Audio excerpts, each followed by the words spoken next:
You are witnessing a front three-quarter view of two adults sharing a tender moment.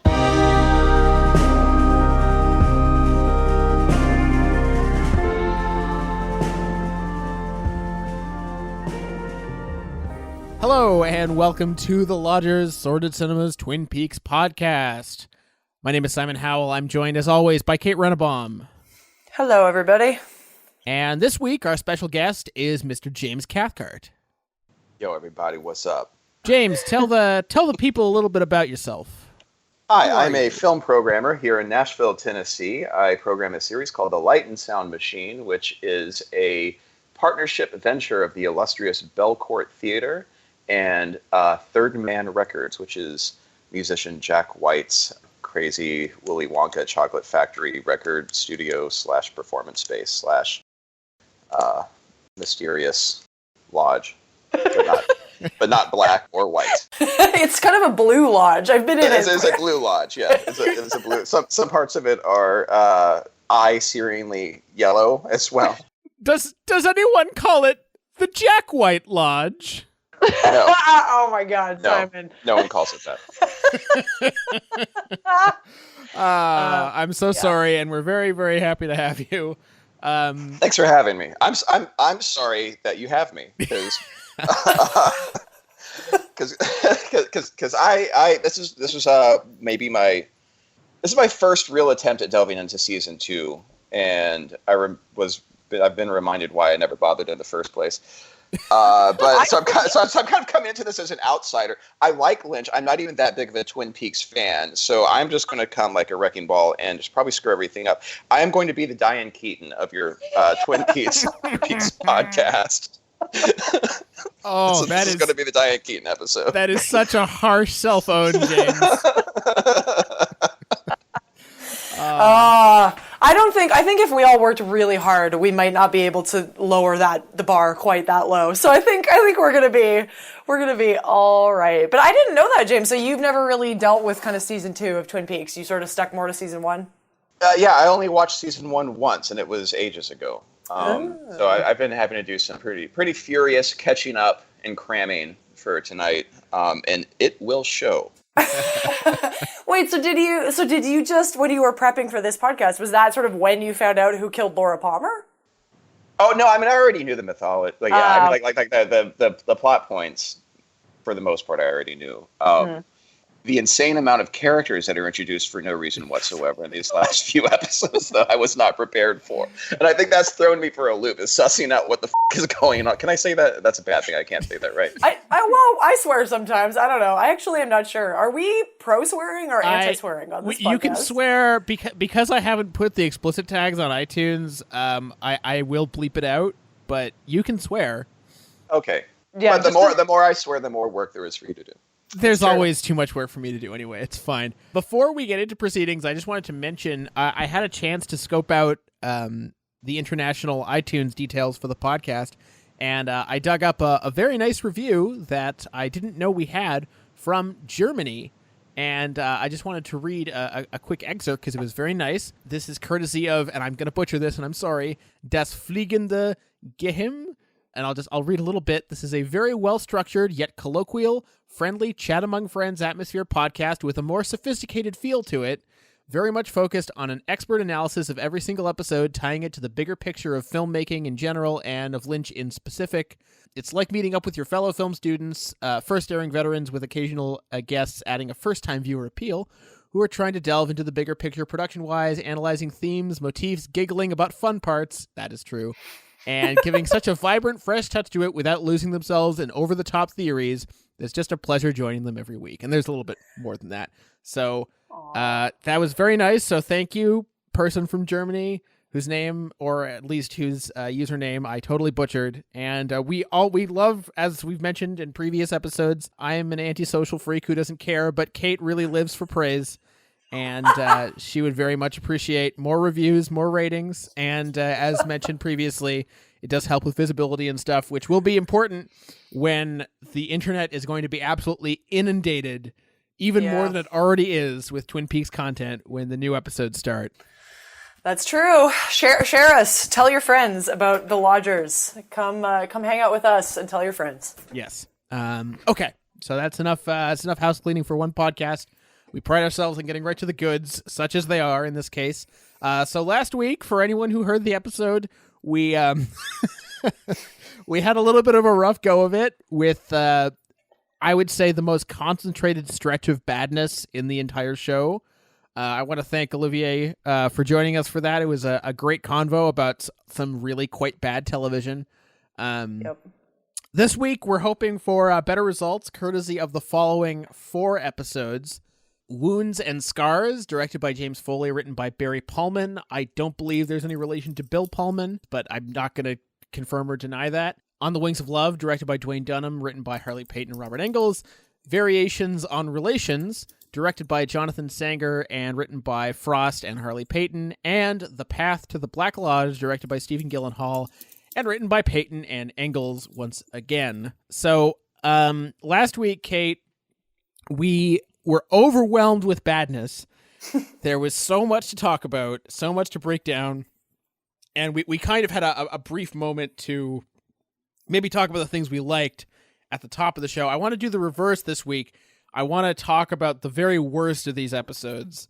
And I mean, stuff in these episodes, not necessarily isolate episodes. Yeah. And maybe just exercise the worst of the worst, and then maybe start to talk about where the light maybe starts to crack in a bit. Yeah.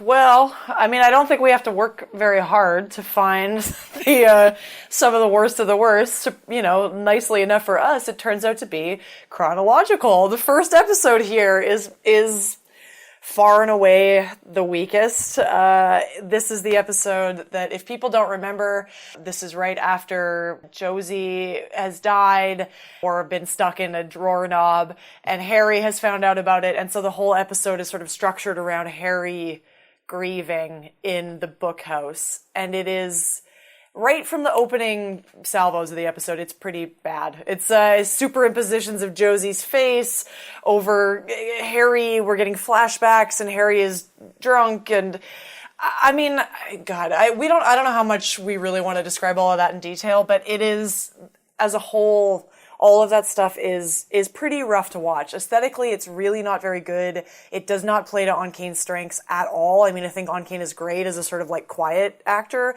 And as soon as they have him yelling things at Coop about, you didn't know Josie, or whatever he's yelling, it's brutal. It's really bad. And I don't know, for me, that episode still very much fits in with like the previous bunch of episodes, in the sense that I don't think the writers have much of a sense of where things are going. It doesn't feel like there's much of a kind of momentum to the episode. Honestly, for me, it's one of the few episodes where even Kyle MacLachlan seems a little lost and a little off. Like, nobody just sort of knows what they're doing. It's really not. It's maybe one of my least favorite episodes, actually. Maybe? Yeah. That's what I was going to mention about you when you said Onkane seems it's not playing to his strengths. I totally agree. He has almost as few off moments over the course of the show as like MacLachlan does, but in those scenes where he's supposed to be like raging drunk and yelling and just having his man pain, it's like, it's not good. And the fact that it's all contingent on Josie doesn't help, because he's left devastated by the fact that this horrible woman is dead. And even I kind of like the scenes of Cooper, coming by and being like, hey, so she basically is a mass murderer. Like, she's basically like our Pol Pot, and maybe you should not feel bad that she's dead. I mean, he doesn't quite go about it like that, but that's the basic sentiment. Like, he's hoping this will help, and I guess it's one way to go about it, and and I don't know. I kind of like that weird angle that he tries out, but it doesn't necessarily make for good television. And yeah, it kind of stretches into the other episodes, but the efforts to make us care about Josie and her absence really don't work. No. In a later episode, when Onkane is thankfully back to being quiet and sort of in his zone, and he has a scene with Catherine, who is suddenly like a human again for some reason. And he's like, "But she was so beautiful, so like, very beautiful. She was so very beautiful." We can talk about how the show equates beauty with virtue, maybe, but That is just, there's no real way to salvage that line. Nope. Yeah. What were your thoughts about it, James? I mean, definitely the worst of the 4 that we watched for this podcast, but it also introduces probably the most important plot line in the entire series, which is the endangered pine weasel. and this scheme to stop Catherine's development, which I feel like at this point the writing is so bad. We're introducing so many characters. Like, the show is like going down the drain of like daytime soap opera. Yeah. And like I said, for someone who wasn't super familiar with what all happens in season 2, it is such a whirlwind to try to keep up with. But yeah, the pine weasel, though, I think is probably the highlight. Is it in these episodes where we get the pine weasel biting Dick Tremaine's face? It is. It's in a couple episodes down the line, yeah. I mean, it is nice to watch Dick Tremaine's face get maimed. Other than that, though, I don't think there's really anything good or funny about that sequence. The pine weasel riot sequence? Yeah. Well, which all turns into like a device to like push Cheryl and Finn into the arms of Billy Zane, though, right? Yes. Like, which, I mean, can anyone tell me how old Billy Zane is supposed to be? No one knows. He's a business associate of her father, but they look about the same age. How long have they have this business association? And like, is their romance even appropriate? I can't tell.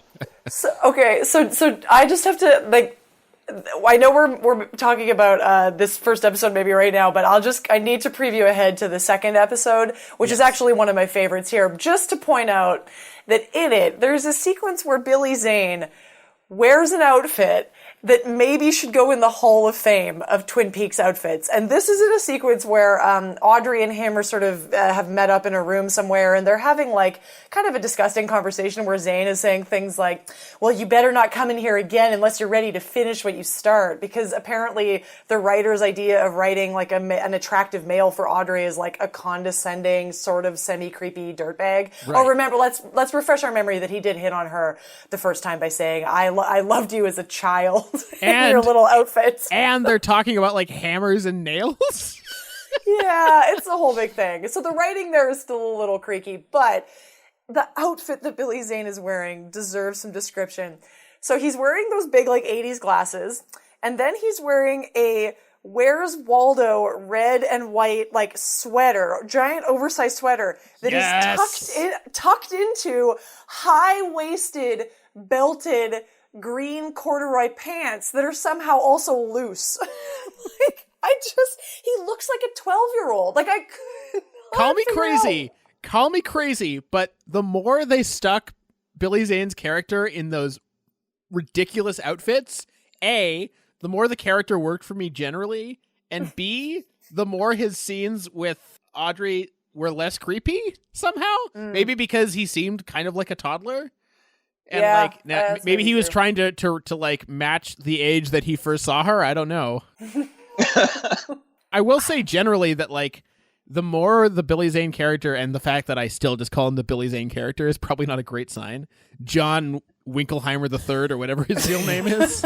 I mean, Billy Zane in everything he is in is the Billy Zane character. Yeah, exactly. It's actually just his character from Titanic. But weirdly enough, he kind of grows on me, like in these episodes in a weird way. And maybe it's just because he's not like, I don't know if it's because of the characters that he's surrounded with, or just his like war crimes of outfits. But like, there's like, it's for some reason he just kind of works on me in these episodes, and the fact that then he's just gone. I mean, it almost made me sad, even though his last scene was completely ridiculous. I honestly think some of that's like, not to say, I think Billy Zane is like, as an actor is, I guess, totally fine in it. I mean, he doesn't do anything that exciting, but he's also not sort of outrageously bad either. He's just sort of fine. But I think part of the reason why he grows on you is, like reflected glow from Cheryl and Fenn. I think like she is still really good in some of this stuff, and she really manages to sell a lot of it, particularly as you get sort of further along. Like for example, the sequence, I think it's also, it's in the first episode here when we're still in the real like crap fest. Billy Zane and Cheryl and Fenn go on a picnic, And at some point, we cut from like Harry doing whatever. We cut in media res to Billy Zane serenading Audrey with like the most ridiculous song. I mean, I almost spit my drink out. I was laughing so hard at this. But then, you know, you're like, this is such a silly scene. And then you sort of cut to Sherilyn, to Audrey, and she's sort of saying things like, well, you know, I don't feel like anyone has ever really known me. And she manages to give these scenes like still a real, I don't know, sense of, presence or sort of value over this sort of revelation of like Audrey being able to kind of fall in love. I still think she does such a good job with that it really ends up selling some of that stuff towards the end. Yeah. Which is amazing because acting against Billy Zane, it's like acting against Jar Jar Binks or something. Like it's really impressive. Like when you see an actor like against a green screen and they're making it work, like it's kind of the same thing. Yeah, I think, so this is scuttlebutt, but, and no one's ever, like, it's anonymous, but there's definitely reports that these two really did not get along on this set. They apparently were not happy to be in each other's presence. And I guess, and Sherilyn Fenn still is sort of like, no, screw this plot line. Like, she does not like the Billy Zane plot line. She doesn't like the Heather Graham plot line. So I don't know. I always just kind of appreciated reading Sherilyn Fenn being like, no, screw this. This sucks. Yeah, go Audrey. You're awesome. So what else do we want to throw on the dung pile here? On the crap pile? Well, I have a couple of things, but James, do you have anything for your stuff that bothered you? The character of Annie Blackburn as a whole drives me crazy. Her presence to just kind of make some sense and wrap this whole series up. And the immediacy with which Cooper falls in love with her and compliments her coffee making skill is, I hate that scene. It is creepy. Again, what are we doing with Cooper's character, his relationship with women, the quickness with which he falls in love with women or falls for women? There's no consistency in him at all. Love is inconsistent, James. Come on. Yeah, I mean, I suppose it is. Well, the Annie character, I kind of want to come back to the Annie character, because I feel like we could dig into that pretty seriously, because there is a lot there with her, because I am of completely two minds about her. I mean, I think one thing that we could cover and then just leave it aside is, the character of Jones, which, for listeners who don't remember, is the woman who is Thomas Eckart's woman servant, as Catherine refers to her a couple of times inexplicably. And she's this sort of statuesque, really beautiful woman who doesn't have much to do. She visits Catherine at one point, and then completely inexplicably, at the end of the first episode we watched for this week and into the beginning of the second episode, she shows up at Harry's place, and sort of is seducing him while Harry is all drunk and falling asleep. And the opening of the second episode, which is the Dwayne Dunham directed episode, which I actually think is one of the stronger ones in the group today. There's some really wonderful things in it, except for this opening sequence where you have Jones making out with Harry and putting on Josie's perfume and doing all of this sort of stuff, really just so she can strangle him. And it's Harry was asleep when you arrived. You could have just strangled him. There didn't need to be this 10 minutes of putting on the perfume and all of this very weird stuff. And, anyway, I promised I would tell Simon, who played Joan, so I will do that. But she has been mostly a television actress and a really prominent voice actress, I believe, for a long time. But some of her better known roles are she played braless wonder Sue Ellen or whatever on Seinfeld. The woman who doesn't wear a bra on Seinfeld is stuck in everybody's mind for some reason. And then she also played the captain of the ship on Starship Troopers. Oh, snap. Yes. Damn, I knew I saw her. I knew that I knew her from somewhere. I mean, everyone is a braless wonder on Starship Troopers, but yeah. Even Casper Van Dien. Especially Casper Van Dien. Quick, funny story that has nothing to do with Twin Peaks, but I think you'll enjoy this. When I watched Starship Troopers with my mom when I was 12, and we got to the Denise Richards nude scene, she was like, "Oh, I have bigger tits than that." Anyway, I thought you might enjoy that. Oh, man. I do. Anyway, I'm sorry for the bizarre digression, but that was a weird I had thing. to get that out there into the public ear. Anyway, so, yeah, I guess we can get into Annie later, because I also have thoughts, and they are also mixed. There's a really long, really moronic sequence that has everybody at a wine tasting. I love that sequence. Of course you do. So insane. Well, I mean these actually, last episodes, you get the wine sequence, you get the second last episode, you get the Miss Twin Peaks competition, you get this fundraiser for the Pine Weasel. I mean, like, there's so many functions going on in Twin Peaks at this time. Party town, man. Very busy social calendar. they're trying to keep their minds off their constant grief, man. Can you blame them? So actually, something that I mean, that's definitely one bad thing about these episodes is like they keep giving Dick stuff to do.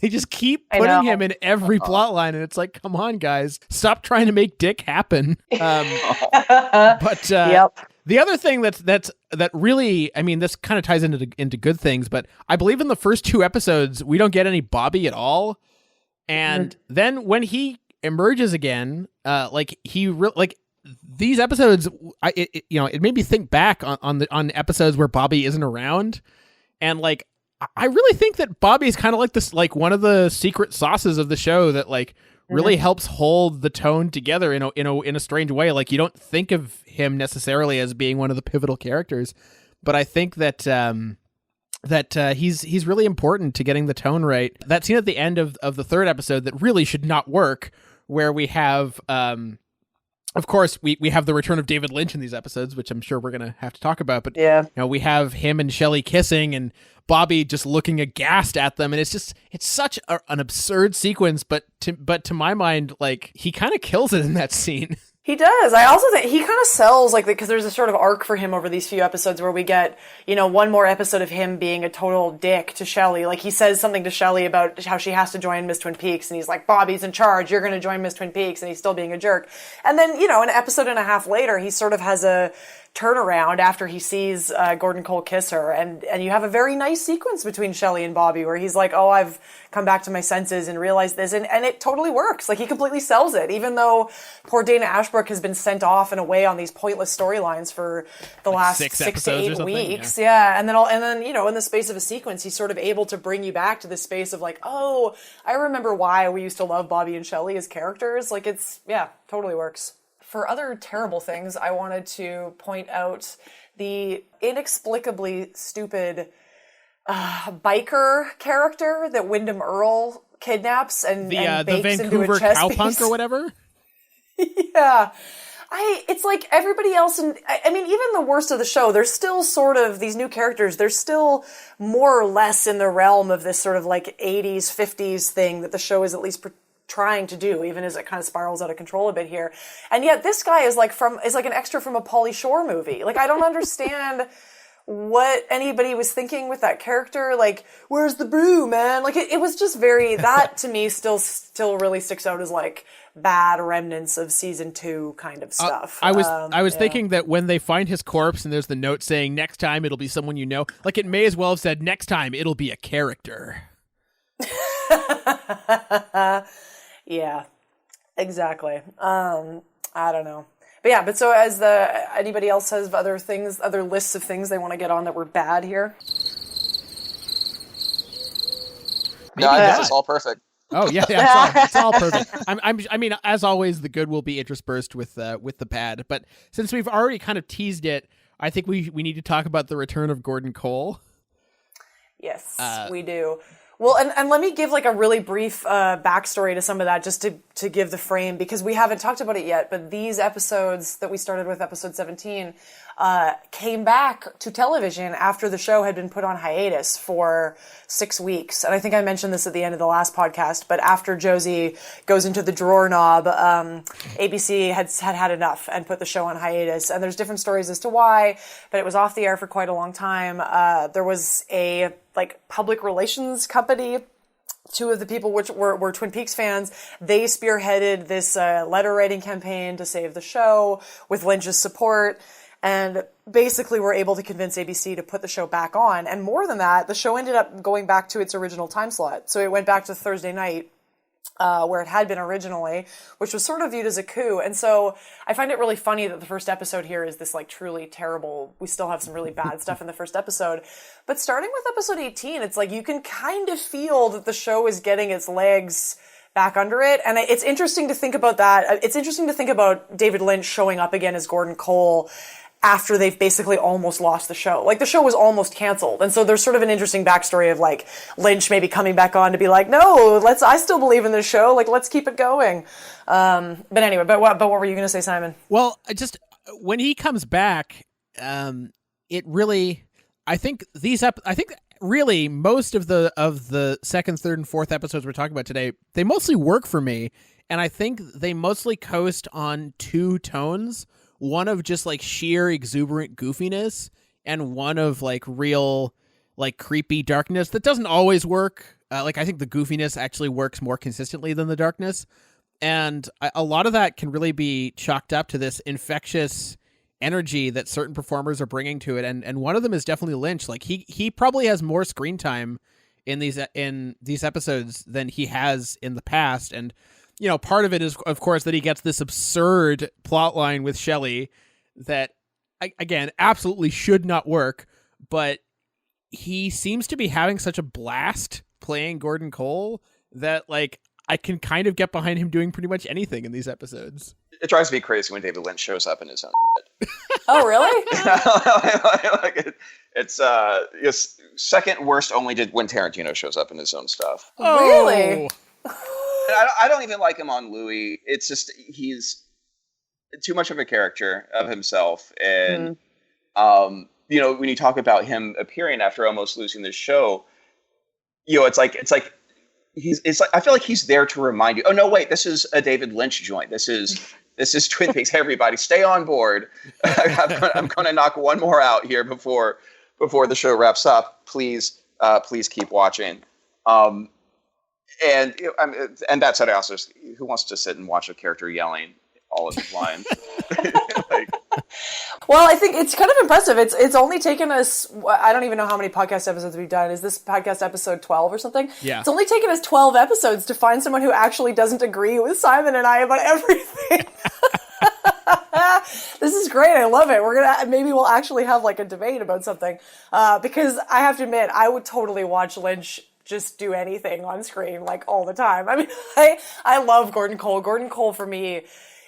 Okay, well, so the sequence where it's in the second episode with Dwayne Dunham, we get past the kind of crap with Jones there at the beginning, and Cole shows up at the sheriff's office, and Cooper is reinstated back into the FBI. And, like, for me, this has always sort of felt like the moment where the show turns, like where the show sort of comes back to life a little bit, because then Coop, this makes me laugh, is that they're all on the way to go get breakfast at the diner, and Cole reinstates Coop, and yet between leaving the sheriff's office and arriving at the diner, Coop is like back in his full FBI regalia. So somehow that managed to happen. Anyway, so we get to the diner, and there's kind of a prolonged sequence at the diner, which includes all of the stuff where where Cole meets Shelley and is yelling great lines at Coop, like, she's like the babe without the arms, and that's the kind of girl that makes you want to speak a little French. And all of it just kills me. Like, it makes me laugh very hard.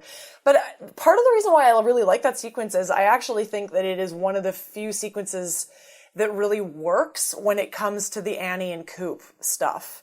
Because I think you're totally right, James. When Annie first shows up on the screen in a previous episode, and she arrives, and then she has that interchange with Cooper where she's pouring him coffee, I've never been able to make up my mind about Annie, but it's like Heather Graham, her acting is so kind of flat that I can never tell if she's doing it purposefully. Like, if this is sort of a choice in this episode to have a really kind of flat affect as a way to get it a sort of otherworldly quality, or if it's just not a very good performance.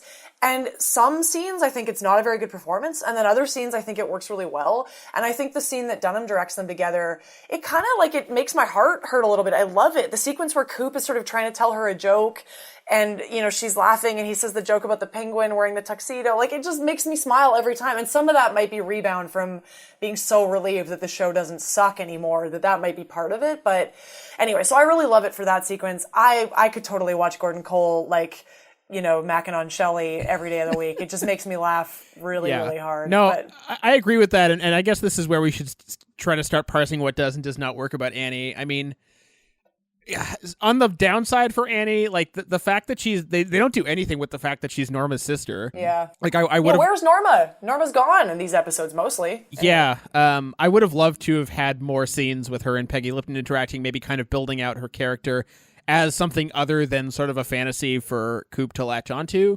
And like I think that's the real downside of that character to me isn't anything about Heather Graham's performance. It's the fact that she's so constructed to serve like a particular plot need or a character need for a character who is not her.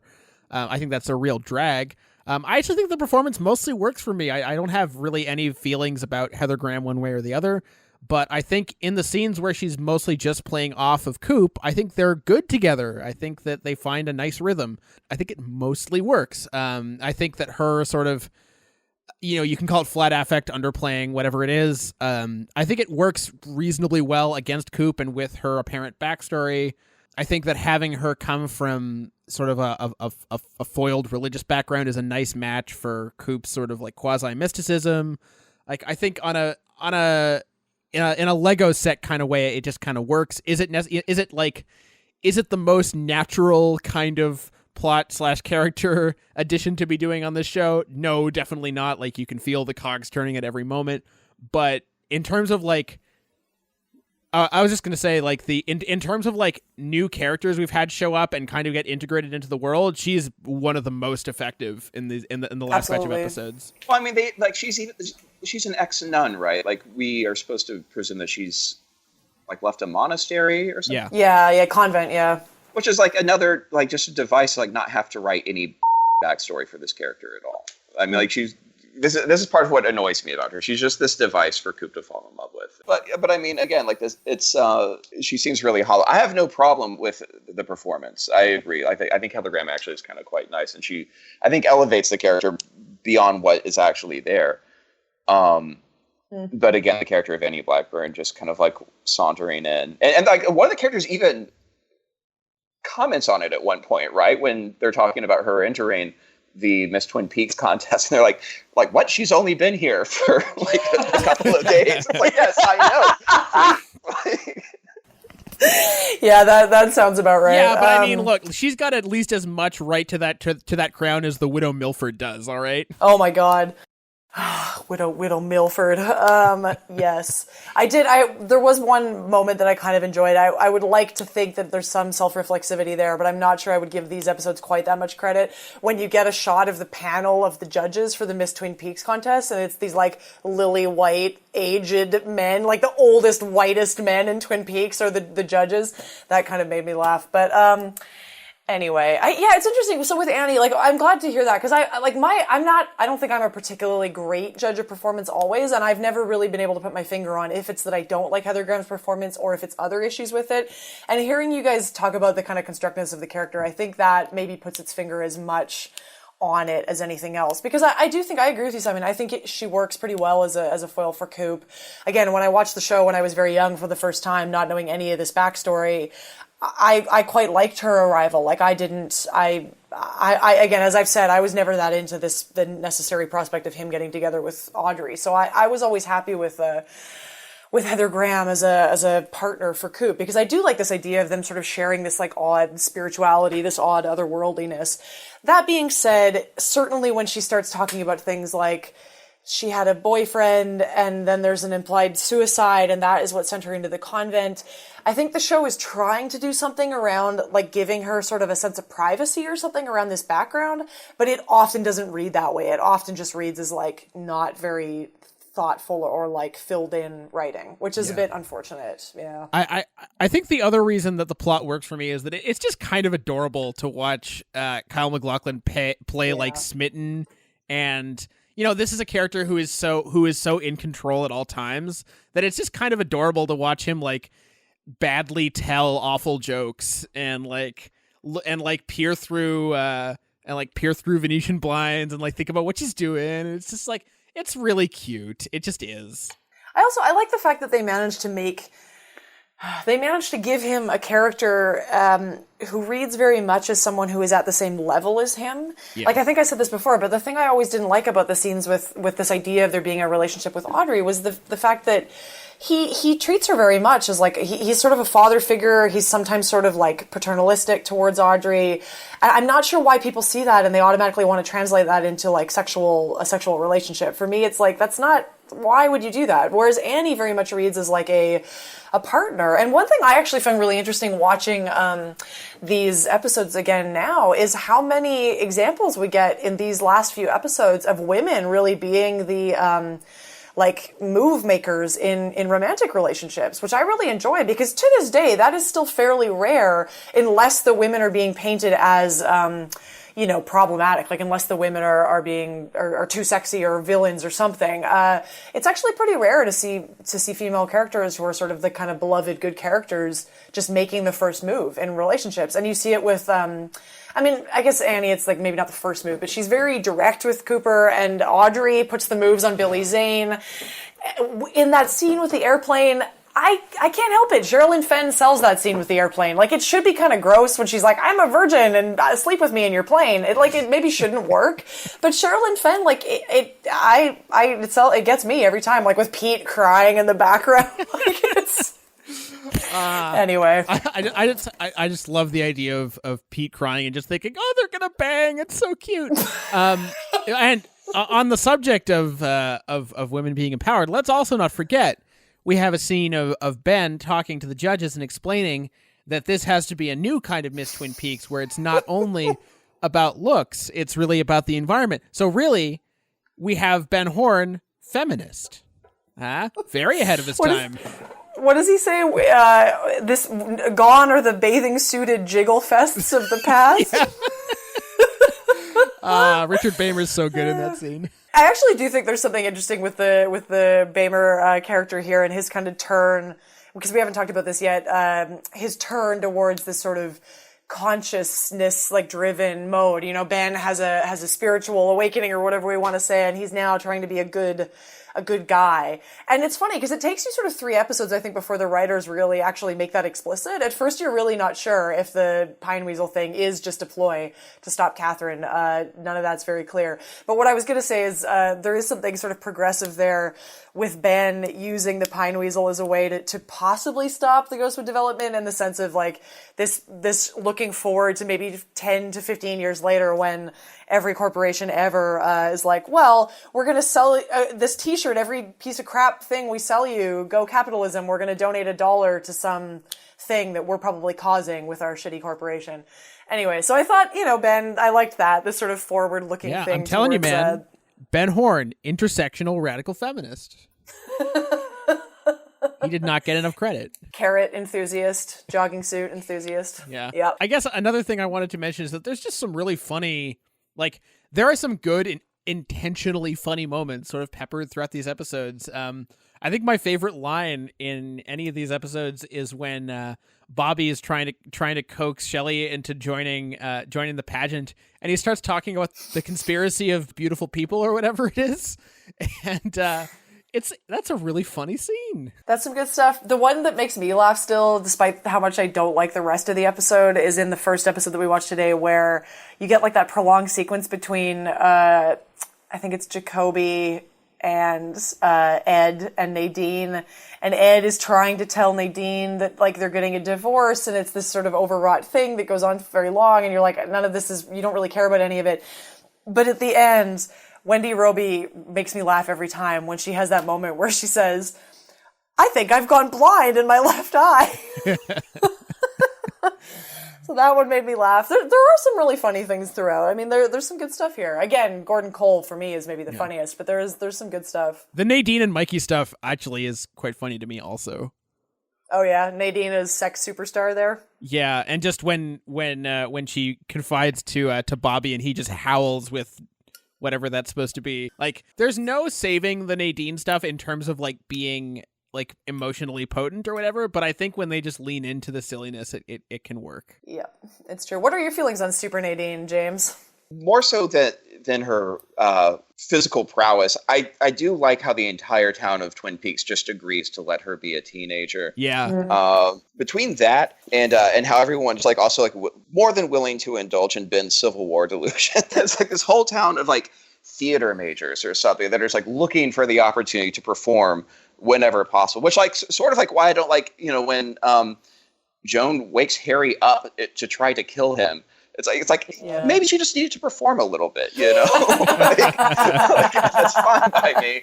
Everything is like all about performative gestures in Twin Peaks. So that's totally fine with me. I think the population of the town are just really good sports. Yeah, that's true. Let's do a total taxonomy here. They let her enroll in high school. They let her join all the sports teams. Mikey reluctantly at first agrees to date her. They agree to like apparently grant Ed a divorce. Yep. Because they show up at the hotel to have sex with this teenager, and everyone's kind of fine with it. Everyone's pretend they're in disguise, but everyone knows who they are. Yeah, and they're just going to give him a room. Yeah, his friends from high school are like, "Oh, he's here," and they're like, they kind of think it's funny, but they don't like try to stop it. Yep. It's pretty great.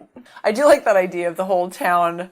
It's just getting a kick out of this, of letting this sort of unfold as a space for performance. That makes me laugh. I mean, you do get many scenes of Donna always being the kind of put upon one with Nadine and being like, "Oh, great, Nadine! Like, how nice for you." I do think it's weird / funny that like the notion of Cooper and Audrey shacking up was just like that was taking it too far. No. But then the notion of Nadine and this poor kid like having an intense sexual relationship over like a prolonged period of time, even though she's like clearly having a prolonged mental episode, is totally fine. Totally fine. Yeah, and also the fact that he's 8. Like, I mean, one hopes he's 18. It's not even clear. Yeah, it's never even made clear. But I mean, yeah, he looks quite a bit younger than Sherilyn. This is for the sake of mental health. This is for Nadine. These are the sacrifices one has to make. If statutory rape leads to a path of mental health, then these are the sacrifices we make. Exactly. We all just need to get on board. I mean, it's interesting because, like, I read somewhere Wendy Roby talking about playing Nadine and this character of Nadine in season 2.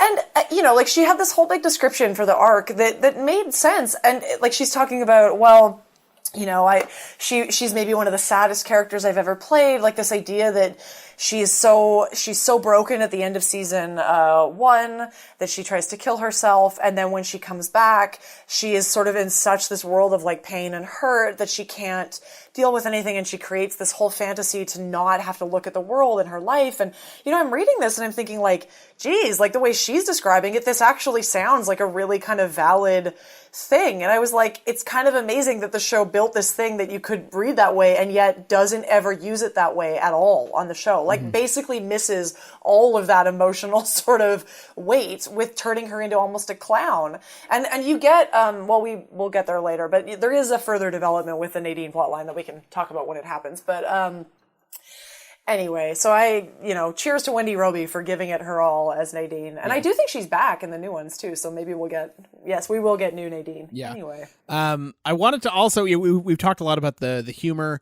but I wanted to give credit to the fact that like some of the creepy elements are really creepy in these episodes, and that was so nice to see that of some of that stuff landing, like the hand trembling in the last episode is really nicely unsettling, and the final shots of Bob emerging, getting one arm into the spotlight, kind of like shivering back, like it's like they filmed it in reverse or something, and then the red curtains from the red room showing up in the puddle, it's night and day, like the deployment of those images versus the last scene of the last batch of episodes we talked about.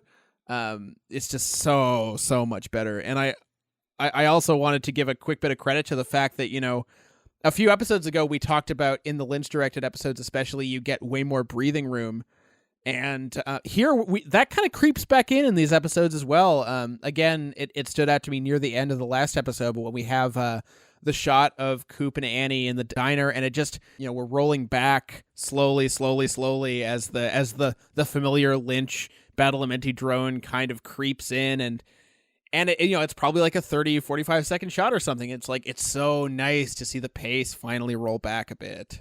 Yeah, I mean, I again, because I haven't necessarily watched these sort of paying such strict attention to the direction before, that episode really stands out for me as sort of some of the stronger direction that isn't Lynch direction. Like, I think we talked about maybe Tim Hunter as being close in previous episodes to being able to handle some of this sort of Red Room imagery, like maybe the closest. I would maybe put Gyllenhaal up there as well in this sequence. I think he does some really strong stuff here. And like people who haven't put that together, like this is Jake Gyllenhaal's father. Another dynasty. Director is another dynasty. Once we got to toss that out there too. But I think there are a ton of things worth mentioning in that episode that really speak to Gyllenhaal's sort of like work. The one that starts earlier on is the moment where you get Briggs showing Harry and Coop. He's filling them in on Wyndham Earle's sort of backstory with the Project Blue Book, and he shows them archival footage of Wyndham Earle kind of talking about the Black Lodge. I thought that stuff was really effective. This sort of like black and white kind of like odd close-up of Wyndham Earle kind of ranting about the Black Lodge is quite effective from early on. And that sequence with Annie and Coop at the diner, I kind of wanted to point it out because I think like maybe for people who are listening to us talk about this but aren't sort of film studies people or something, that gives such a clear example of a director doing something right, like bringing kind of added value without working against a screenplay, but sort of finding something in it that maybe isn't there on the page. Because if you read that dialogue sequence on the page, it's Coop and Annie kind of having this like really just sort of lovely exchange where, like they're tossing back and forth references to things like Heisenberg and St. Augustine, and it's sort of this very nice romantic moment between them. And yet Gyllenhaal finds this amazing sort of bridge between that and the next sequence, which is a whole set of, like visual reminders of something that Lynch has done in previous episodes, which is these slow tracking shots up hallways, like with the drone. And he does it first at the high school, and there's no one to be found. First at the high school, then at the Great Northern, then at the sheriff's station, and all of this leads into the ending. But like, before, you could have just cut, like, I think in some of the worst episodes, we would have just had somebody shooting like a romantic scene between Audrey and Coop, and then sort of cutting to like a bad transition, and then cutting to the stuff at the Sycamore Grove tree. And instead, Gyllenhaal finds this really beautiful sort of like movement across all three where the drone is building and the slow camera movement. I just love it. I thought it was really great. There's a few more things we have not talked about yet. I think maybe one of the main... Well, there's two main plot lines we haven't discussed yet. I guess we could get people to weigh in and see who likes which one or doesn't like which one. The first one is Catherine Martell fighting with the box that Thomas Eckert has left her. That's one. And then the other one is Donna's sort of creeping discovery that maybe there is something wrong with her family situation or whatever. I don't know. I mean, I'm kind of neutral on both of those plot lines. I don't know. What do other people think about them? As a fan of the Hellraiser movies, I'm always into a good puzzle box. Puzzle box situations, I am pro. Also, the Owl Cave sequence, I think, is killer. Oh, yeah. Reminds me very much of Michael Mann's The Keep a bit. Yeah. But yeah, again, mystery and intrigue, and I love the way that maybe it happens in an episode that we're not covering in this, but how they finally open up the puzzle box is like the biggest just like kick in the balls. Like, it has nothing to do with a puzzle or figuring out how it works, just shooting it open. Why not? Discovering that dropping it opens the box. Well, there is the like lunar thing, but like what I like about those scenes is like Catherine is very like impatiently kind of like trying to like work it out, and then in their respective scenes, Jack Nance and Thomas Eckert are like, they're so like giddy about getting it open. They're like dropping it or like trying to drop it in the same way again, or like when Eckert like when Andrew Packard like very out of character like gets the right combination, he's like tee. It's like they're like dudes just love their puzzles, man. Well, and also, how was anybody else completely? I've always been completely mystified by how it is that Andrew Packard is like, quote, trying out different people's birthdays by like pressing on these like moon symbols. I'm like, how does pressing multiple moon symbols translate to somebody's birthday? Like, I could not, for the life of me, I've never been able to figure that out. But I like the box sequence. I mean, I think it's fun. I also think there's a sort of fun foreshadowing to one of the more famous boxes in Lynch's filmmaking oeuvre, which is the box in Mulholland Drive that turns up later. Like, there's a very fun way in which the box sort of stands in for the kind of both silliness but total overwhelming fascination of like just the mystery at the center of a narrative, right? Like just this sort of object that everybody's like, I just need to know what's inside of it. Like there's a good thing. Who is definitely paying close attention to these episodes was J.J. Abrams. Because, like, first of all, the cave thing totally predicts, like, the last couple seasons of Lost. And, I mean, there's a reason that they call, like, his style of TV world building, like, mystery box storytelling. And I think there's a line to be drawn with the mystery box here and the cave and the dumb cave things that when you twist them a certain way, things happen. But I confess I'm not a huge fan of the cave set / the mechanics of the cave. It struck me as a little bit Raiders of the Lost Ark. Yeah. James like agreed. Raiders of the Lost Ark. Well, again, I was thinking more the beginning of the keep than. Because again, like, oh, hey, in this cave, there's some like it's just a cave, but oh, well, it also is the door to another world, or at least gives you the clue to the door to another world. And for me, there's some good stuff about that sequence, and there's some less good stuff about it. Like it makes me laugh that Coop is drawing like these diagrams in the diner at the beginning, and Annie and people are just like, oh yeah, it's the drawing in Owl Cave, and she's like, oh, haven't you been to Owl Cave? And you kind of think like, oh, it's this place that everybody in Twin Peaks goes. Cut to the second half of the episode where there's like 3 scenes of everybody getting the most complicated like spelunking gear that you've ever seen in order to get down into this cave. Coop looks awesome in his spelunking gear, I have to say. He's really rocking it. It makes by the way, they're not spelunk. I mean, like they walk right into the cave. They don't need any. Yeah. Oh, like the shot of like the shot of you Andy. Can see the light. The shot of Andy like clinging for dear life onto a rock, and then he lets go, and like half a foot later, he's on the ground. Yeah, maybe they didn't need all of that gear exactly. But they get down into this space, and like there are things about it that I like. I mean, again, because I sort of have some of that brain, like I kind of like the nerdier sort of aspects of things that end up getting built here, right? Like the codes and the symbols and the map that they discover and how it relates to the Black Lodge. Like I like all of that stuff. Personally, for me, I totally would take those kinds of storylines over, I don't know, any of the storylines we've had for the last bunch of episodes. So it's like I'm always happy that Twin Peaks has sort of gotten back to this sense of a kind of mystery that has a sort of otherworldly quality to it. So I like that. The thing that drives me a little nuts about that sequence is Andy hits the rock and the diagonal square falls out, and they find the little pole with the owl symbol on the end of it. As you do. As you do, of course. And it is so obvious that pole does something. Like, it's a pole sticking out of a cave and they wall. just leave it. And they just leave. They're like the four of them, who are all, by the way, policemen, are all like, we're good. Like, we don't need to even try touching it or doing anything with it. And they walk off. And then Wyndham Earle comes 20 minutes later and is like, oh, let me just turn this pole. And then later on, when they return to the cave, like, oh, someone's been here. Huh. How about that? Yeah, it's like, oh, I bet this pole does something. Break for lunch.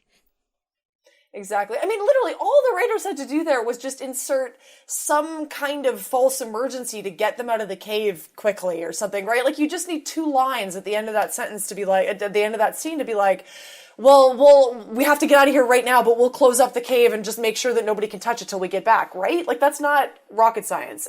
But they don't do that. And so it sort of makes that whole cave sequence a little weak. But anyway. All I can say is that when everyone knew where the cave was and, like, what it was, all I could think about was, like, oh, that's totally where they had the preteen orgy from It. Oh, Jesus, Simon. You know it. You know it's true. Anyway, and with that, Yep. we should probably be thinking about wrapping up shortly, but I couldn't Oh, I couldn't do that without discussing, I guess, like a major element of these episodes that we haven't really discussed, which is the fact that we get a whole lot more Wyndham Earle in these episodes.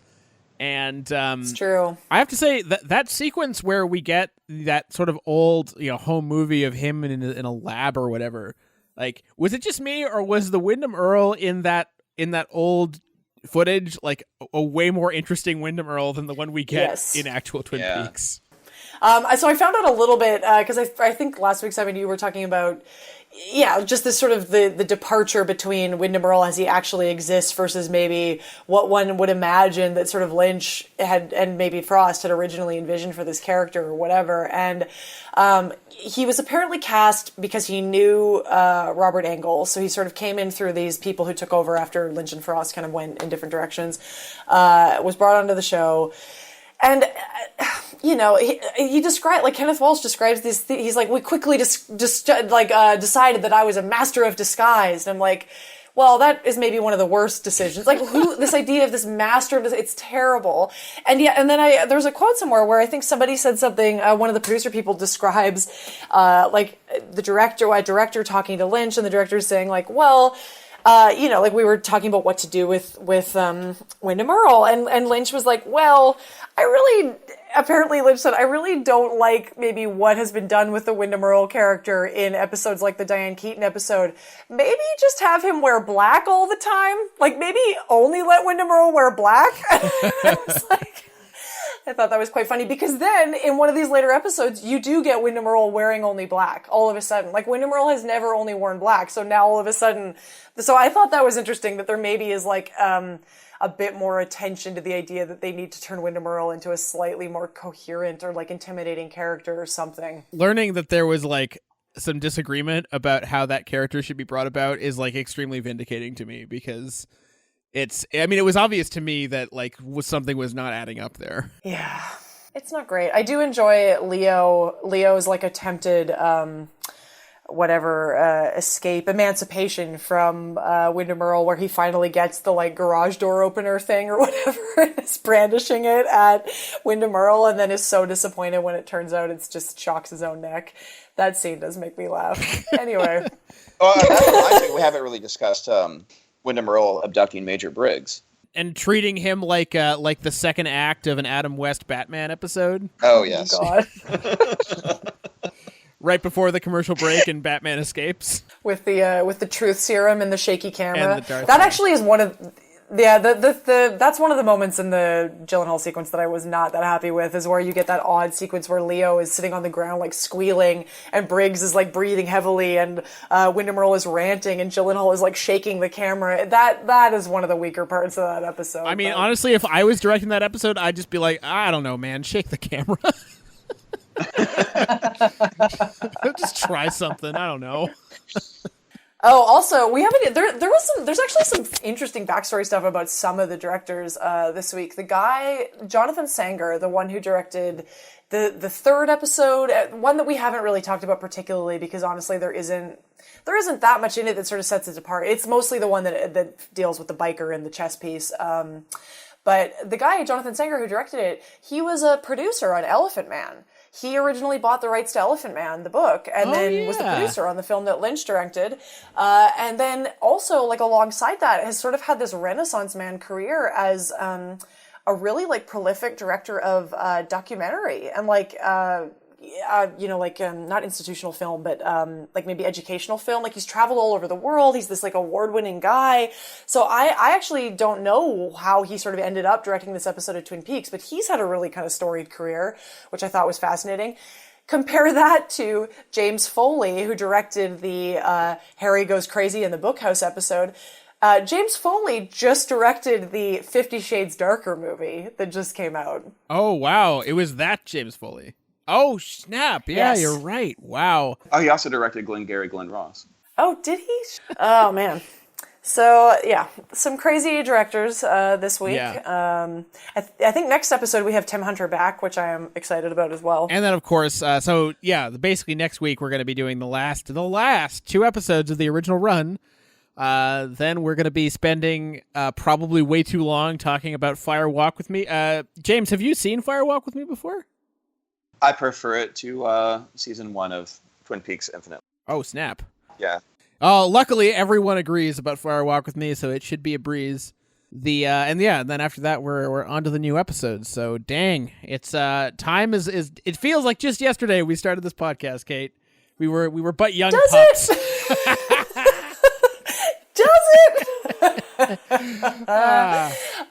It sort of does. On one hand, it does. On the other hand, it feels like we have been very much inside a Twin Peaks like bubble for a long time. But it's good. I love it. It's a good bubble to be in. All right, Jonathan. Do you want to be found online? Can you be found online? James. So crap. James. Sorry, we were just talking about Jonathan Sanger.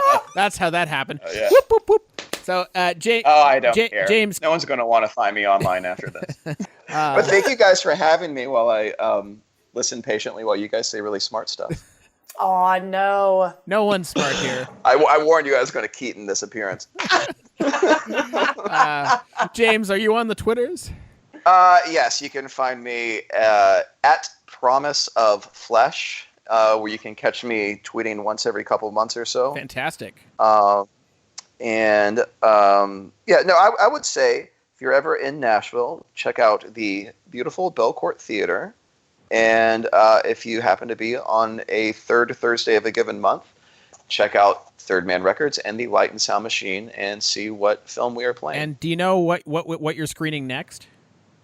Yes, May 18th, we bring Wakaliwood back to Nashville with their new film Bad Black, directed by Isaac Nabuano, with producer and star Alan Hoffmanis in attendance. I'm not sure if you guys are familiar with Wakaliwood, the crazy gang of Ugandan filmmakers that are making features for the reported budget on this new one, Bad Black, is $65. Nice. But these are insane American 80s action-inspired films being made in a backyard, and they're a lot of fun. And that's what we are screening. I would recommend just following Light and Sound and Machine on Facebook, or James on Facebook, or anything, just because getting to see the films that are being programmed once a month is a treat, because James finds really awesome stuff and brings in really rare prints. And in fact, Simon, there was a thing in there for you, because Simon, I don't know if you caught this podcast, James, but when we talked about Lonely Souls, Simon gave a really beautiful quote by John Berger, and I know that James just showed ways of seeing the John Berger films. So nice. Yeah. And can I toot my own horn on rare prints? We also just screened the one and only celluloid film print in existence of Frank Perry's Last Summer, in between appearances in LA and New York. A film that is very near and dear to my heart, and a screening I've wanted to do for 5 years. So bringing that print to Nashville was a major, major thing. So to give you an idea of what kind of stuff we do at Light and Sound Machine, it's varied. Was it a success? Were there lots of people at the Frank Perry film? Yes. I berated the entire town into showing up. So we had basically a sellout on that one. That's how you got to do it, man.